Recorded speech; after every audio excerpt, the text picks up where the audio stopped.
La santé, le travail, l'argent, l'amour, ainsi que tout ce qui peut exister dans ta vie sont des choses qui peuvent paraître normales à tes yeux quand tu les possèdes.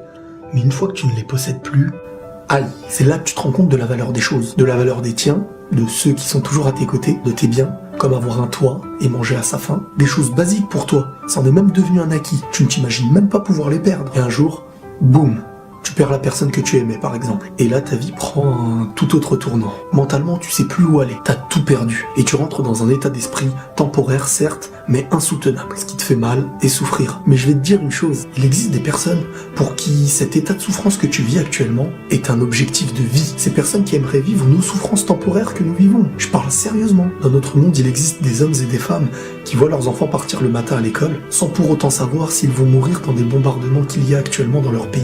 D'un autre côté, il existe des villages qui ne possèdent pas assez d'eau, qui attendent comme ça, l'espérance uniquement. Leur rêve de base, c'est quoi? Pour certains, avoir des parents en vie. Pour d'autres, manger une fois par jour. Pour d'autres, pouvoir rigoler en famille. Ces personnes ont simplement pour rêve de ne pas être chaque seconde dans l'inquiétude qui les menace jour et nuit. Et nos rêves à nous, c'est quoi? D'être beau, d'être riche, d'être amoureux, d'avoir une belle voiture. Leurs projets à eux sont des projets primaires. Les nôtres sont secondaires. Je dis pas qu'on doit s'arrêter de vivre parce que ces personnes ont des problèmes. Mais parfois dans la vie, savoir relativiser face à des problèmes qui existent, c'est devenir mature, réaliste. Et on devient des gens qui ont le droit de vivre leurs souffrances, mais qui les comprennent, en sachant que même si certains de nos objectifs sont secondaires, nous connaissons la priorité de ceux qui nous sont primaires. Et en se le rappelant, on devient de grandes personnes. On devient des personnes conscientes du fait qu'il y a toujours pire, et que s'il y a pire, on se doit de remercier notre Seigneur de ce qu'il nous a donné. Et si on va plus loin, on prend même un certain recul face à la vie, face aux hommes, et face aux mauvaises réactions qu'on peut avoir. Car avec ce recul, on a plus de facilité à comprendre les gens, sans les juger directement. On devient conscient que le vécu peut laisser des traces, même si ce n'est pas une excuse qui donne tous les droits, on est d'accord. Mais parfois,